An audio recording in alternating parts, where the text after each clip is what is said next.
बिस्मिल्लाहिर्रहमानिर्रहीम। सजाद अहमद की तरफ से सबको सलाम पहुँचे। Punjab university BSc 2 year computer science के सिलेबस को देखेंगे। इस सीरीज़ में ये वीडियो विजुअल बेसिक की 14 नंबर वीडियो है।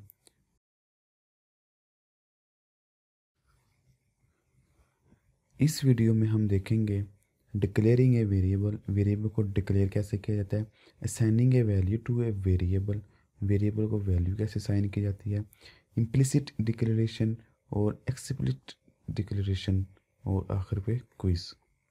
चलें देखते हैं।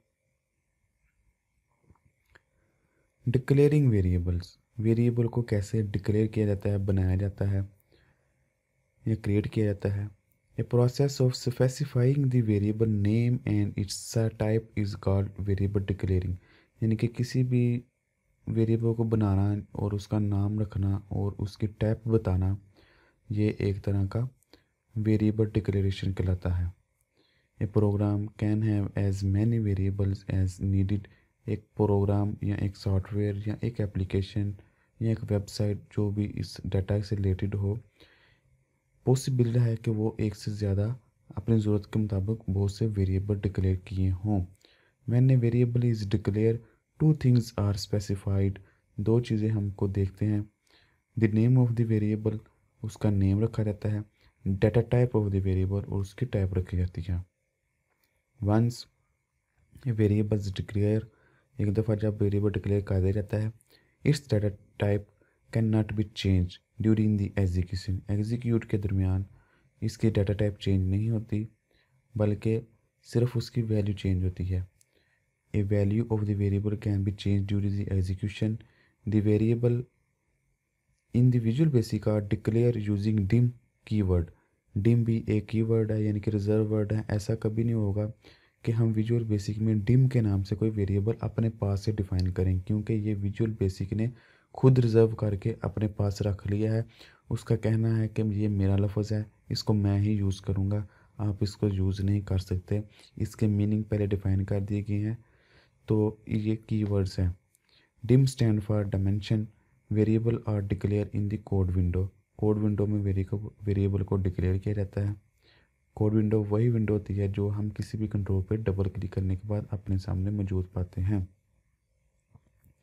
इसका सिंटैक्स क्या है? वेरिएबल को डिक्लेयर करने के लिए डिम लिखेंगे, पहले वेरिएबल का नाम लिखेंगे।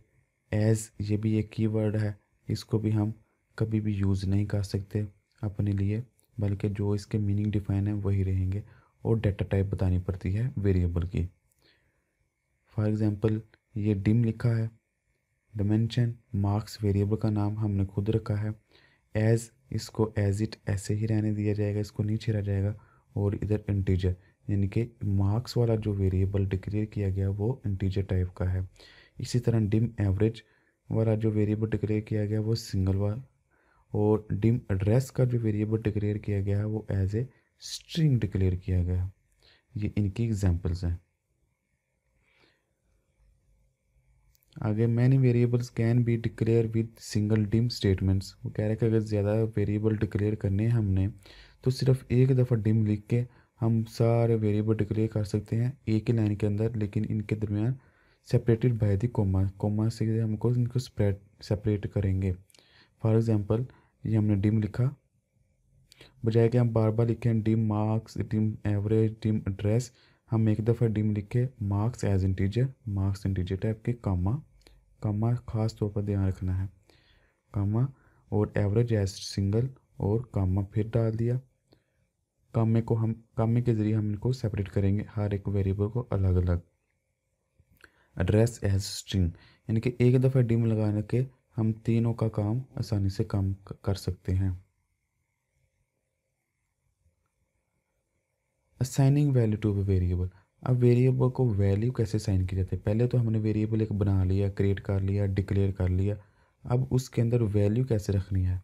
Statement use to assign a value to a variable is called assignment statement. यानी कि पहले हमने जो देखा था वो था डिक्लेरेशन स्टेटमेंट।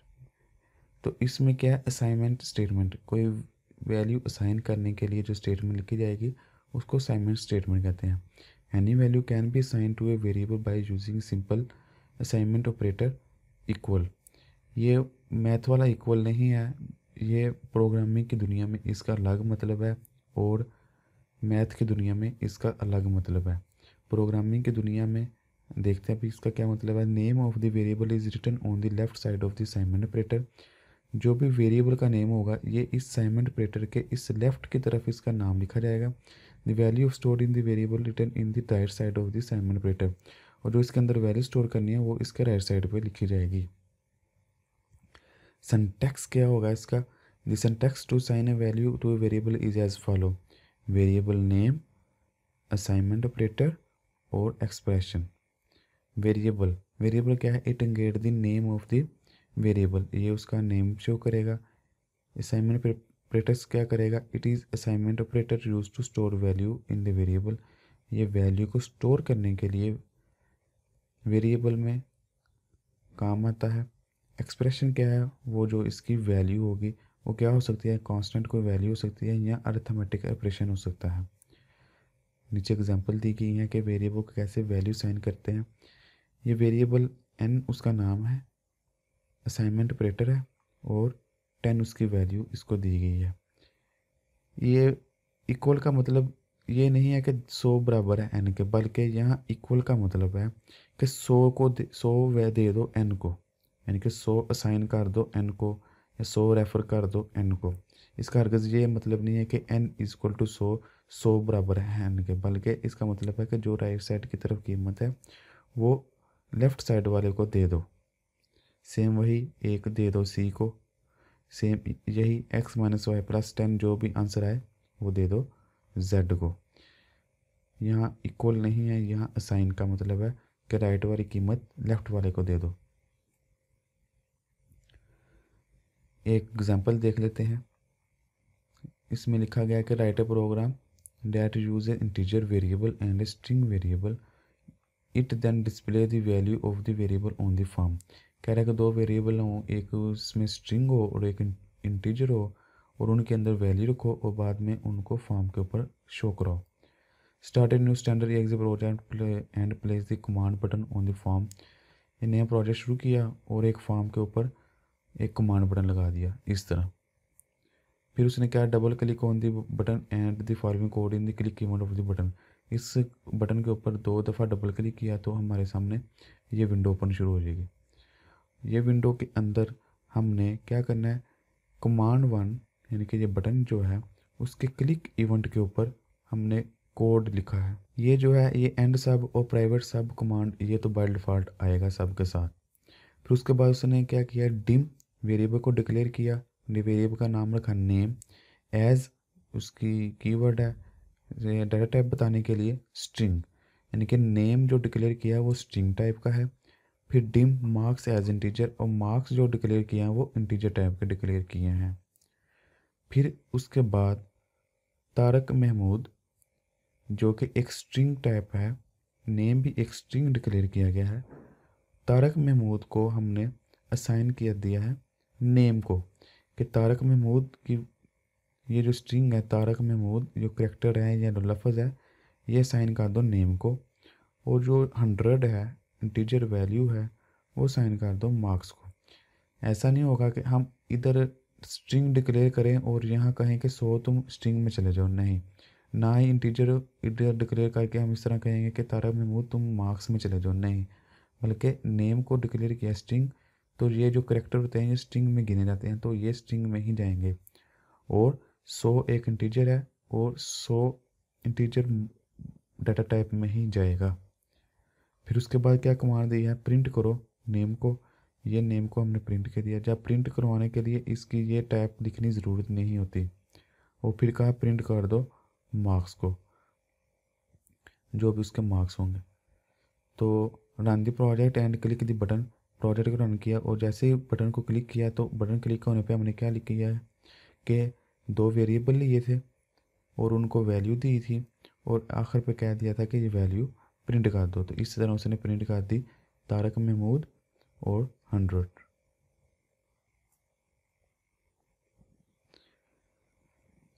इम्प्लिसिट डिक्लेरेशन, दो तरह की डिक्लेरेशन की जाती है वेरिएबल में, एक इम्प्लिसिट और एक एक्सप्लिसिट। इम्प्लिसिट में क्या होता है कि इसमें हम डिफाइन नहीं करते किसी भी वेरिएबल के डाटा टाइप को। Assigning a value to a variable without specifying its types is called implicit.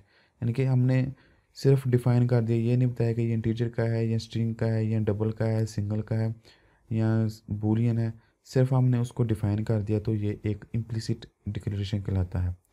Bye default it is not necessary to declare a variable in a visual basic. कह रहे by default ये ज़रूरत नहीं है कि हम variable को डिक्लेयर करें उसकी डाटा टाइप।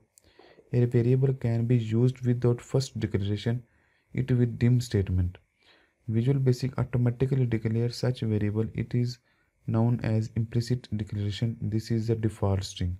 डिफ़ॉल्ट यानी कि बाय डिफ़ॉल्ट ऑटोमेटिक तरीके से कोई भी उसकी डाटा टाइप डिक्लेयर नहीं की जाती अगर हम कोई वेरिएबल डिक्लेयर करते हैं।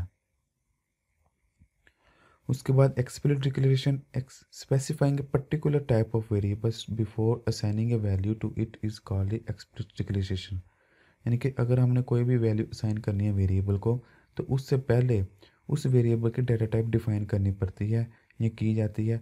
इस तरह की असाइनमेंट को हम एक्सप्लिसिट डिक्लेरेशन कहते हैं।